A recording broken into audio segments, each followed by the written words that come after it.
to meet the UN's Sustainable Development Goals. The challenge is to do this all and do it in a sustainable way. In an era of constrained resources, I think that's a tall order, but I think it's the task we all need to take on. The demand for physical infrastructure alone is a massive one, totaling trillions of dollars across advanced, emerging, and developing countries. But I think the actual needs are greater, encompassing, for example, key issues like growing youth populations, rising participation of women in the labor force, and the threat of climate change. The policy response to all of these issues requires investments to ease infrastructure bottlenecks and spending on health and education, training, technology. I think the problem is that without those investments, it'll be impossible to meet the demands of rapidly changing economies. Our analysis that the Fiscal Affairs Department has done of the SDGs shows that delivering on that agenda will actually require substantial additional spending, with education and health representing about half of those expenditures, the other half being for physical infrastructure, roads, electricity, water, and sanitation, and communications networks. The list is really substantial and the amounts are large. Needless to say, finding sustainable financing for these investments is a huge challenge, but it is the challenge that we all face. The demand is growing, but the reality is that public investment remains subdued in many countries, advanced as well as developing. Average annual general government financed investment in advanced economies amounted to only 1.7% of GDP over the whole period 2011 to 2018. That's nearly 1/3 less than in the 1990s. And that means public sector capital stocks have been eroding. And while we're all very well aware of the massive infrastructure investments China has made in recent years, the level of investment in emerging markets and low-income countries, generally speaking, has also declined. This is where the imperative to maintain fiscal sustainability becomes so important. The rise in global public debt, the other demands on the public purse, imply that many countries really have little fiscal space left for investment. Therefore, investment spending needs to be integrated within sustainable fiscal frameworks that improve the composition and the efficiency of spending and that ramp up revenue. Enhancing the efficiency of spending is crucial to reaching the SDGs. We estimate that countries can save about as much through more efficient spending on education, healthcare, and infrastructure as they can through tax reform. IMF analysis indicates that on average, countries lose about 30% of potential reforms on their infrastructure investments due to inefficient public investment management. Countries could reduce this loss by about 2/3 with targeted reforms and with more effective spending. As many of you know, the IMF, the Fiscal Affairs Department, has developed the Public Investment Management Assessment Framework to help deal with this task. This tool seeks to assess and improve governance across the full infrastructure investment cycle. This work also contributes to the G20 Quality Infrastructure Investment Agenda, which is the cornerstone of this year's the Japan G20 presidency. I'm pleased that Vice Minister of Finance Asakawa will be participating in one of the panels here today and can perhaps speak to this issue. It's not my intention to downplay the importance of increasing revenue, quite the contrary. There's plenty of room there for improvement. 1/2 of developing economies and 1/3 of emerging markets have low tax ratios. By that we mean below 15% of GDP. So raising more domestic revenue is both desirable and feasible, especially if you have a medium-term strategy to do so.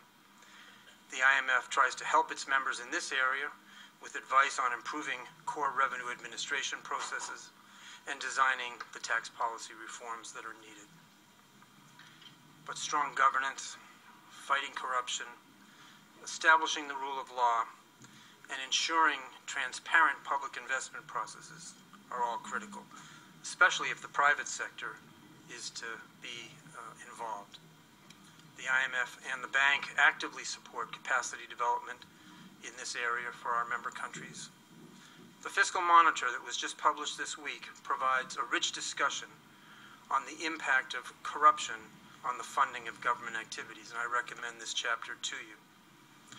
In conclusion, let me just say I think the topic of the Fiscal Forum right now is vital to the future of inclusive growth, and I hope that the discussions here today provide a great exchange of views and experiences. I wish you a great discussion. Thank you.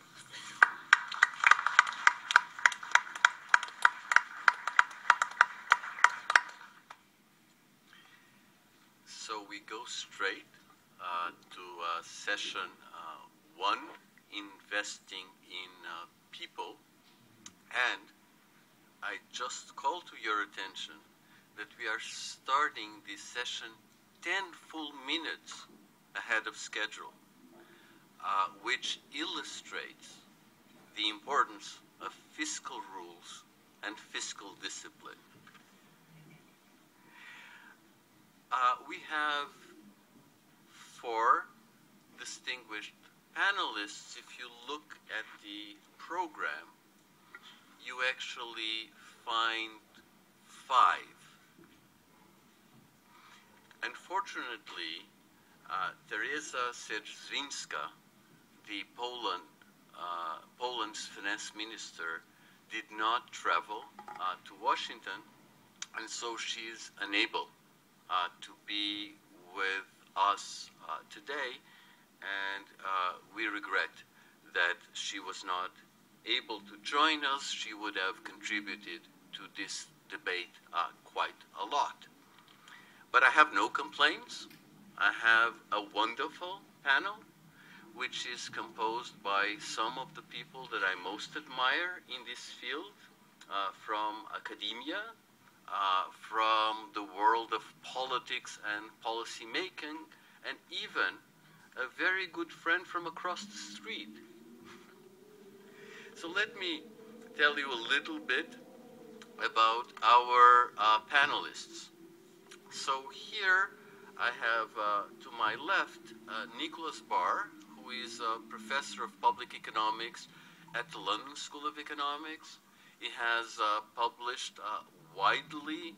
He has a often quoted textbook on the welfare state, and he has recently contributed a lot to my education during a workshop at the London School of Economics, where I did learn a lot about social policies and how the challenges that we are going to be debated on at this session today affect the public finances of the future.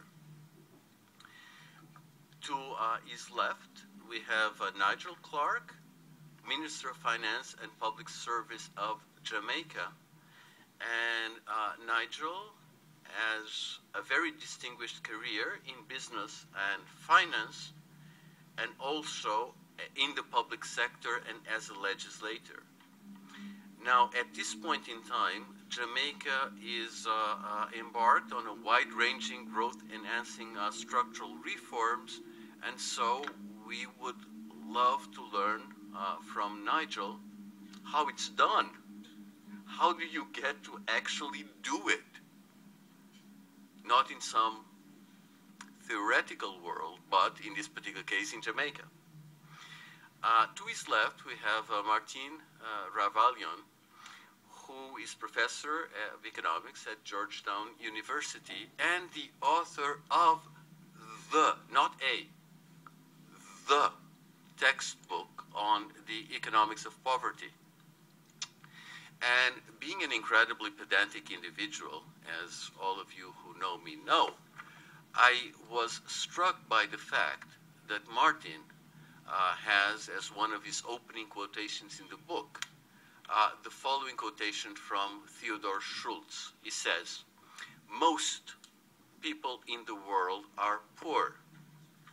So, if we learn about the economics of poverty, we learn about the economics that really matter.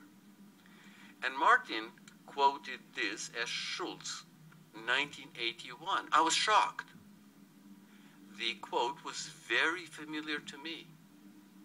The quote is the opening line of Theodor Schulz's Nobel lecture in 1979. It was published as a Nobel lecture in 1979. What is Martin talking about? This thing about 1981. Now, it turns out that Theodor Schulz thought that this sentence was so good that he also uses it in his 91 book, Investing in People. Investing in People, the title of this session.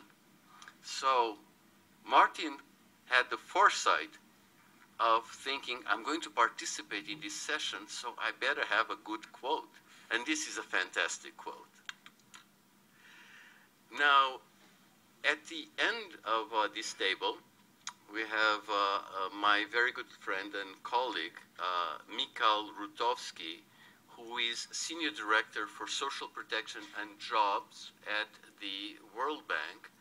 And he has been involved in social policies for many years, both as a policymaker, a policy advisor, and an academic. He has published quite a lot, and he has been engaging in a very friendly way across the street, and we are so grateful that he has done that.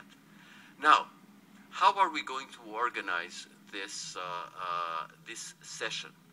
We are going to go by block. So first, we will look at demographic and social changes, and then we will look, in a second block, we will look at technological changes. The idea is to be, from my side, is to be as dynamic as I possibly can and push the various panelists to be as immoderate as they will be willing to do, and I would like them to engage very much on a dialogue. So let's start. Now, demographic and social changes, investing in people. So we have, in many low-income countries, a strong growth of youth populations. We have aging populations of in advanced economies. We have profound trends like increases in women's labor force participation. So I would like to go first to Michal and Martin, if I may. And so, given this very strong trends, and given that we have that this trends expand the country's economic potential and create opportunities for strong, sustained and inclusive growth in countries with dynamic demographics, with young and growing populations. What is your take? How can policymakers make best use of these opportunities? And perhaps, Michal, you will go first, and Martin, you will follow. And if possible, within 2 to 3 minutes. Michal, first. Thank you very much, Victor, and good afternoon, everybody. It seems to me that the key issue is to fully realize that investments in human capital is a win-win, not only a trade-off. It is essential to understand that this is an investment that may have a longer time to bring returns, but the returns are extremely high. This was a foundation, that thinking was a foundation of our human capital project in the World Bank. We are particularly focusing on young people and their access to jobs, as well as on women. As young people are those who are almost 3 times as likely to be unemployed, and in some countries even university graduates are among unemployed, and roughly a third of today's young people, and most of them women, are in the famous need category, not in education, nor in training, nor in employment. So this is fundamental. We are trying to make the case for investment in health and education specifically to the ministers of finance. We know that human development has a lot of intrinsic values, but we are trying to show impact on productivity. A recent study in the World Bank shows that if human capital investment maintains its current trajectory from the period 2005-2015, well, GDP per capita will be 5% higher in the year 2050. If countries raised human capital investment at the rate corresponding to the 75th percentile of what was observed in this period 2005-2015, well, the GDP per capita would be 12% higher in 2050, and many, many examples like that. While making this case for investment in human capital is essential, it is equally essential to ease the trade-off by increasing efficiency of social spending. And in this domain, efficiency of social spending, what we developed is service delivery indicators that are trying to demonstrate what are efficiency gains, possible efficiency gains. Some of the findings of the service delivery indicators are really, really scary. For instance, fewer than 20% of teachers know actually the curriculum they teach. We also know that absenteeism of teachers makes the effective time of teaching being 2 hours and 45 minutes per day. And we also know, through the service delivery indicators, that more than 50% of basic conditions are misdiagnosed. So my take is we need to move along both two axes. Belief in investment in human capital from its economic perspective and rates of return perspective, but at the very same time make radical steps to improve the quality of service delivery, because only then the case for investing in people is credible. Thank you. Martin, please. Okay, thank you to Fiscal Affairs for inviting me here. Thank you for coming. Previous speaker, since I'm supposed to be provocative here, previous speaker says human capital is a win-win. I spent 25 years at the World Bank hearing about win-wins all the time. I never found it very convincing. I think there are huge trade-offs here. Investing in human capital comes at a cost to investing in other things. And investing in anything comes at a cost to current consumption. So it's not at all obvious to me it is such a win-win, just to be provocative. Another thing that worries me here is that whose human capital we're investing in? What kind of world of human capital distribution are we going to be seeing going forward? In a lot of countries today, rich countries, but I'm less worried about a lot of developing countries in this respect, but I could get worried in the future. I'm seeing a kind of polarized distribution of human capital emerging. I'm seeing a kind of world where some well-off folk, rich folk, have a lot of human capital and a lot of good access to the means of investing in human capital, and a lot of not so wealthy people, and poor people included, who don't have that access. And I think that's that problem of rising inequality, not just, of course, income and wealth inequality, but inequality of human capital, is a real problem going forward. We are making progress. I mean, obviously, you may not realize it, but in many important dimensions, global inequality is falling, at least global relative inequality, and including in human capital dimensions. But we're seeing a turnaround, we're seeing a reverse trend in many places, and there's a lot of reasons for concern. And one of them comes back to the problems of achieving, if you think of it as two possible worlds we could go into, one a highly polarized, highly unequal world, and one where everybody has access to a decent quality of human capital, decent public services, health, schooling, and so on, and a reasonable degree of protection from risk. How do we get to that other world? I'd emphasize that for policymakers, it's not going to happen naturally. It's not something that is at all automatic, because it requires a lot of effort. a lot of things work against it. Political economy can work against it. The kinds of constraints we face in doing good policy, and I've been advising on policy for a long time, the kind of constraints we face, information constraints, incentive constraints, loom large. It won't happen easily, and it will require a lot of effort. Financing is going to be key. Here, the kind of social demographic changes we're talking about are also going to generate revenue, and that's obviously a good thing. Redeploying that revenue in a way which addresses the kinds of inequalities I'm talking about and really enhances human capital development for those who are constrained in that respect is a bigger challenge. Financing also, I'd emphasize, a lot of things governments are spending on, because the IMF has said this often, and it would be no news to probably people in this audience. But I think it's worth emphasizing a lot of things governments spend on are not particularly advancing this cause of a more equitable world and going forward and broader access to human capital. They're just not.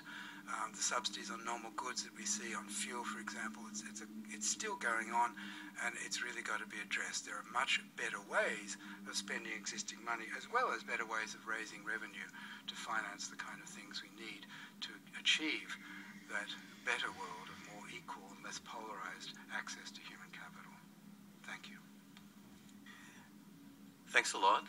A lot to discuss, but let's complete the first round and start the discussion immediately after.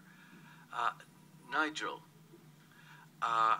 given demographics in Jamaica and given the challenges in the areas of education, health, and social protection, how did it actually go about? How would you explain policies in Jamaica and challenges that Jamaica is facing and had to face? Thank you. Well, I mean, Jamaica has learned from experience and not only theory that chronic macroeconomic instability and unsustainable debt exact a disproportionate burden on the poor and the vulnerable.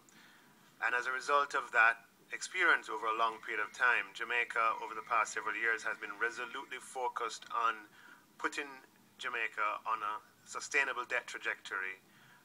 We've been able to reduce our debt to GDP by 50 points over the last 7 years, and that deleveraging has unleashed a period of economic opportunity and entrenched stability, the likes of which we have not seen in the 55 years of Jamaica's independence. That has come with the highest primary surplus in the world, or one of, over the past several years. And so the question is, what about the people? Well, it so happens that we also have been able to achieve the highest employment rate ever in our history as a result of the stability. Now, this has all unfolded during a period of demographic transition, where with higher life expectancy, lower fertility rates, lower mortality rates, we have an aging population in Jamaica, where the persons under the age of 14 are a smaller part of the population than they were only 10 years ago, and the working age population is increasing, and the largest expansion is happening in the over 60 age category, which poses sort of interesting challenges. One of the challenges is in social support and social security. We've had a spending floor during this period of debt reduction, which has been good, and the deleveraging has delivered fiscal space that has allowed us to increase social spending by 50% over this time period. Jamaica is fortunate to have a funded social security system that was established in the 1960s, and everyone contributes during their working life and receives a basic national pension. The analysis shows that funded scheme, however, would begin to experience negative cash flows in 20 years. We increase contribution rates ever so slightly to extend it from 20 to maybe 35 years. But fundamental reform is required to include more participants. We only have about a third of the working age population contributing to the scheme because many are in the informal economy. And so we have to engage in reforms to reduce the barriers to formalization and to increase the incentives of formalization. We also have to incentivize increased participation in private pension schemes, the participation outside of government, and government represents about 8% of the workforce. We have about a 12% participation in private pensions, which gives you a total of about 20% or so.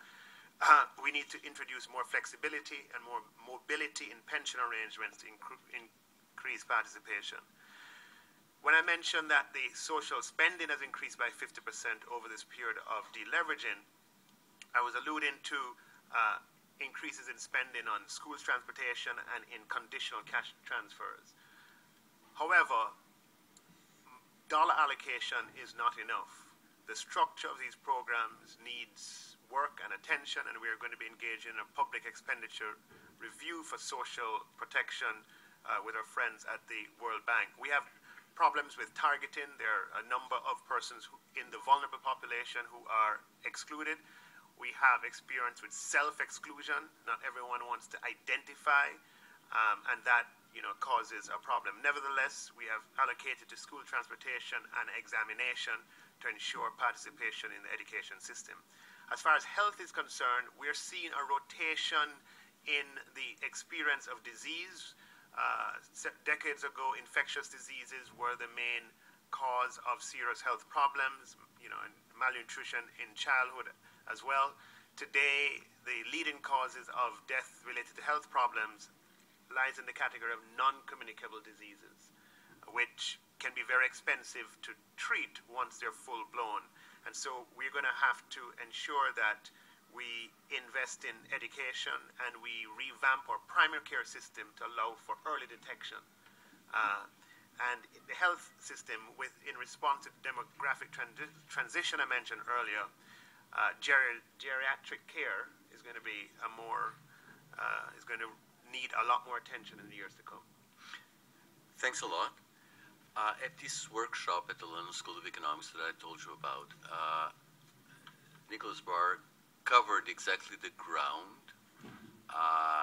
that he's asked to cover, but he had something like 10 times more time allotted to do so. So I wonder how this summary will look like. Well, thank you. It's always a pleasure to be back in Washington. I'm resisting the temptation to cover 30 minutes by talking 10 times as fast. Rational response to population aging, 2 bits. More workers, so you increase labour force participation, younger workers, women, and you raise the age of retirement, so more workers. Separately, you make each individual worker more productive by giving him or her more and better physical capital to work with. Infrastructure fits in there as well. And by having better labour, so that gets us to investment in human capital, education and training. So those are the strategies: more labour and more productive labour. How do you achieve that? Well, you need to be clear about the way the world has changed. The old model of social protection was based on stable jobs and stable marriages. And that was a wonderful world when it existed. But today's world isn't like that. You've got greater diversity of labour market relations, and you've got people moving between different types of labour market relations more than in the past.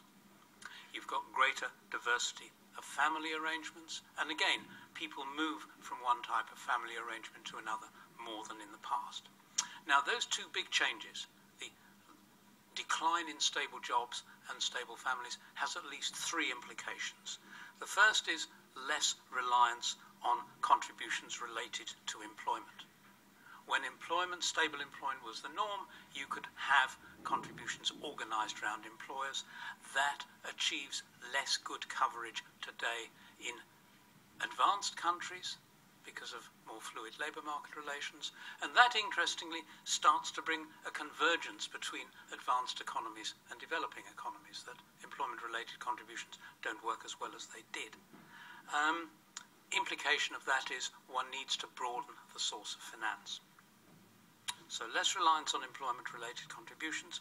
Secondly, greater, though not complete, reliance on individual entitlements, not family benefits, but individual benefits, partly to recognise the fact that more and more women have their own earnings records, and also because the family at retirement may be differently constituted from the family during working years. Third implication, greater emphasis on skills training, partly to address population ageing, but also because what economists call skill-biased technical change is driving up the demand for skills. Now, those three things are all the agenda of the Ministry of Labour, the Ministry of Social Policy, and the Ministry of Education. What about the agenda for the Ministry of Finance? My time is up. I shall leave that hanging. If there's any of you interested out there, I'm happy to come back to it in Q&A. Thanks a lot, Nicholas, for a masterful presentation. There are many questions that we could cover, but since the first one to come up is whether investment in people is or can be made a win-win, what's your view on that, Nick? One of my biggest lessons at the World Bank was to learn that policy design, the sort of thing that academics like me do, is the easy bit. And the hard bit is implementation, making it work on the ground. The argument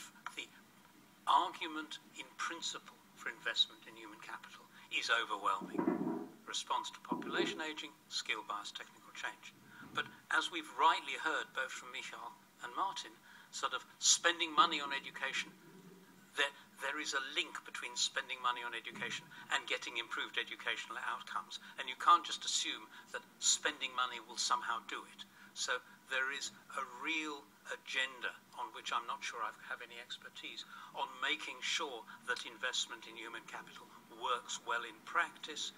And my suspicion there is what works well in one country may or may not work well in another country. So I think there's a lot of history and path dependency that needs to go into that analysis. Thank you. How do we make it work in Jamaica? Investment in people. So the transition that I described in my opening remarks occurred in the context of stakeholder involvement and citizen engagement. Jamaica reached a position that where there was, the options were very limited, and there's a lot of anger in society as to how it is that we arrived at this position. This was a precursor to an unprecedented period of civil society demanding a seat at the table beyond the seat that they have through their political representative, and demanding a higher level of transparency as far as fiscal affairs and fiscal accounts were concerned, a higher level of transparency as far as commitment to policy reform, and a higher level of stakeholder involvement and stakeholder consultation. And as a result of that, the incentive for compliance with policy was higher, right? Because this was now, it wasn't the political parties necessarily left on their own, but the political parties, the unions, academia, business, all came to a realization that chronic instability serves no one. And we have had a period of stakeholders, hands on deck, like we've not had before. Having said that, there are always trade-offs in choices. And I think maybe that is one of the points that my colleague here was referring to when in talking about win-win. There are trade-offs, if only in time, right? In that the benefits of investing in human capital, as Professor Barr mentioned, are, without question. However, the benefits won't necessarily occur today, whereas there are other ways you can spend money to get benefits today. Right? So there are always trade-offs, and it's necessary I have found, to have stakeholder involvement at the table, because there are always going to be trade-offs. Right, and so you want those trade-offs to be intermediated by a process that ensures wide representation, I guess. Correct. Martin, you were the contrarian by choice. Are you now persuaded? Persuaded on what? On the fact that you can make win-win situations? Oh, not at all. I think I actually agree with Mr. Clark, who is a finance minister, is fully aware of my point. We face severe trade-offs. I don't think there's anything that's really a win-win. This is a fiction. And investing in human capital, if it comes at a cost to investments in physical capital, we've just got to face that. And maybe you'll decide, it's all got to go into human capital. But I doubt it very much. I think you'll decide that as finance, imagine I'm talking to a finance minister, there must be many people from finance ministries in the audience. You're already aware of this. We've got to think about those trade-offs. It just comes with the problem of doing good policy in any country. Thank you. I think that Nick wants to come back. If you look back 300 years, 400 years ago, what you needed were young people with strong bodies to work on farms. They didn't need to learn to read. Why would they need to learn to read? You've only got to put it that way to see how literacy, numeracy, ability to use computers has inexorably led to an increased investment in human capital. And skill-biased technical change is continuing that process. So the direction of change is unarguable. That said, if I said we should spend the whole of GDP on investment in human capital, that would be obvious nonsense. So of course there are trade-offs. How much do we spend on human capital as opposed to other things? We need to recognize the trade-off. All I'm saying is we need to spend more in the future than we have in the past. And what Michael and Martin have said that I agree with is we need to make sure that it's not just money spent, but it's translated into beneficial outcomes.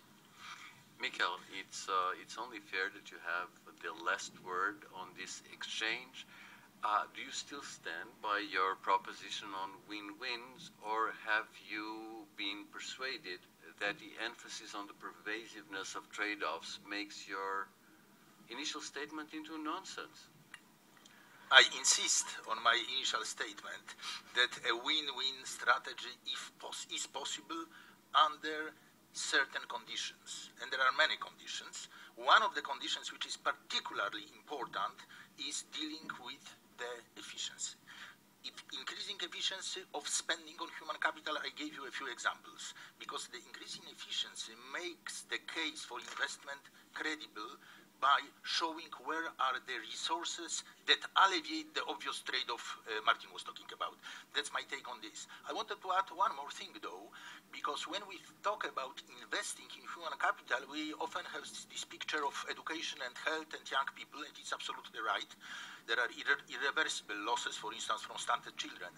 But what I wanted to bring to your attention is the fact that we live in times of faster and faster cycles of skills acquisition and depreciation. And that brings a new situation in which in our human capital, the role of what we learned at work compared to what we acquired before work is bigger and bigger. So focusing on the quality of jobs, on returns to jobs, which then enable further learning, is extremely important. And I think there is a very important future for further work along the lines of Heckman's returns to experience, because they are becoming, if anything, more and more important for human capital building. Thanks a lot, Michael.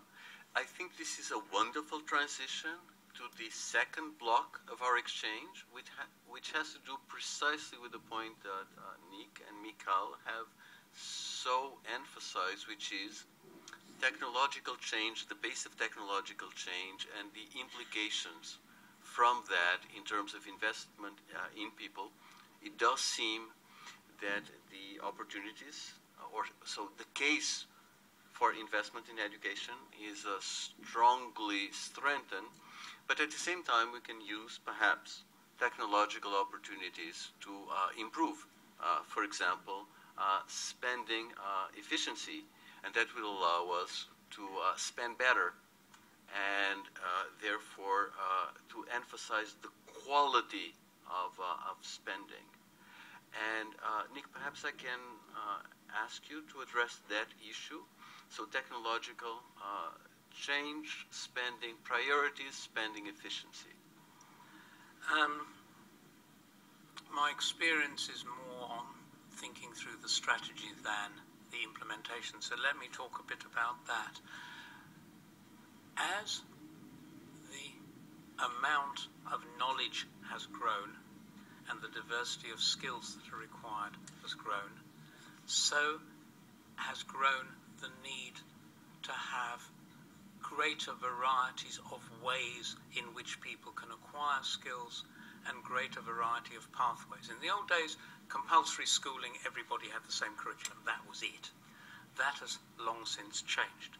So I think you need a system that's got at least 4 elements. First of all, you need, this is a phrase I've stolen from our wonderful LSE director, Minu Shafiq, who used to be at the fund. She said you need stackable credentials, and that really sums it up. You need to be able to acquire skills in bite-sized chunks if that's what you want to do.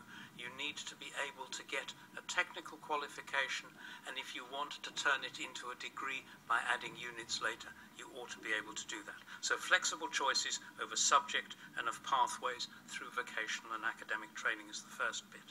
Secondly, you need flexibility over the speed of skills acquisition and the mode of study. So it's not just a question of you go to school when you're young, you study full-time, and then you go into the labour force for the rest of your life.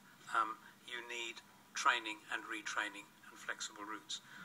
Third element, you need a system of finance to support that sort of diversity, and that raises issues of taxpayer finance, but also the question of, is there a role for student loans? And the answer to that will depend on, are you talking about school education or higher education? And it will depend on the institutional capacity of the country concerned. There is a litany of failed student loan schemes because it's dead easy to give out the money. The difficult bit's getting it back, and that's something we could talk about. And the fourth bit, and this is again echoing Michal and Martin, is robust quality assurance. You need to make sure that quality is delivered. And how do you do that? Well, regulated competition is useful. So I think what you need is flexibility, competition, robust quality assurance, and I think that would be a way at least of getting things started. Thank you so much. Mikhail, can I ask you to continue exactly on the line that you were before and think about or elaborate further on how in a world of fast-paced technological change, the policies that we're talking about, education, health, and social protection, can actually be used to ensure sustainable, inclusive growth? My first observation is that what we are witnessing is a battle, a war between automation and innovation. And in that battle, there are old jobs in old sectors being lost due to automation, and there are new jobs in new sectors growing because of innovation. And those transitions historically were always won by innovation, but often with a lots of pain in transition. And this pain in transition may be big, and hence the importance of things Nick was talking about regarding learning, regarding non-routine cognitive and non-cognitive skills, and issues like that. One of the very important consequences of, again, what Nick alluded to, more fluidity in the labor market, and at the same time persistence in formality in emerging and low-income economies. Informality share is 65%, and it was in the 60s 40 years ago. India, which is 90% informal today, was 90% informal 40 years ago. So we don't have anymore an opportunity to continue believing that those people will be aided by getting standard employment contracts at some point in their lives. At the same time, as Nick pointed out too, there is less stable employment contracts in developed countries. But the technological development makes possible something which we did not think much several years ago, which is reaching out with what those people need, with social protection, reaching out to people who remain in the informal sector. We have been doing it through cash transfers, but the coverage of cash transfers is very, very low. 8 people out of 10 do not have any access to cash transfers. But that needs to continue, the increase in it. But the new thing that appears due to mobile money, due to platform work, due to ability to track transactions, is development of pension schemes, social insurance schemes for the informal sector. We see it in Africa, in Ghana, Kenya, Benin. We see it in India through the direct benefit transfer. And this is an example in which technology may help people who are stuck in the informal sector or who transit between various stages of formal employment or to platform work, migrate, change the form of their engagement. I want also, to the end, to bring one important aspect, which is a part of that world, and we should mention it. That in order actually to invest in human capital and have returns to this investment, we need to look at at migration, accelerating very fast, and very much needed, because if we have people in wrong places, the investment in human capital will not bring returns. This is a bit of a historical year, because in this year, the overall amount of remittances worldwide is now higher than foreign direct investment, and remittances are a function of migration. In about 5 years, remittances will be higher than a sum of foreign direct investment and overseas development assistance. And I think the issue of migration is extremely important from the point of view of technology-assisted transitions between different situations, because a lot of these transitions will actually physical transitions within and across countries. Michael, migration may also be a very salient issue politically, but we will bracket this one. Nigel, if I may go to you, the Sustainable Development Goals in Jamaica are in a sense informed by a very important document called Vision 2030 Jamaica, a National Development Plan. And there you have set up very ambitious targets, and you have very ambitious catchphrases like world-class education and training, a healthy and stable population, effective social protection. How are you going to finesse this in a sound fiscal way, in line with the principle that we emphasize right at the start of your first intervention? Yeah, I mean, that's an excellent question. There was a Prime Minister in Jamaica who famously said it takes cash to care, a statement that has lived on. The first thing I'd like to say is what Professor Barr mentioned earlier about simply allocating more does not necessarily lead to better outcomes. And what we are focused on is better outcomes, which will require a redesign of some of the systems that we have.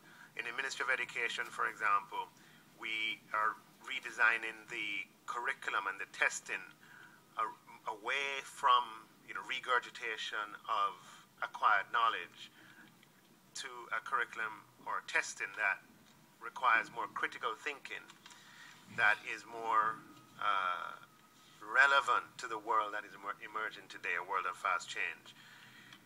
Ultimately, however, the additional resources that we're going to need for health and education will have to come through revenues that are attached to an expanding economy, which is why we are, so heavily invested in the kind of structural reforms that can lead to economic growth and can lead to economic growth in a sustained way, because that's the only way in which we'll be able to sort of raise those revenues sustainably. So far, we're seeing some success with that. We have had 16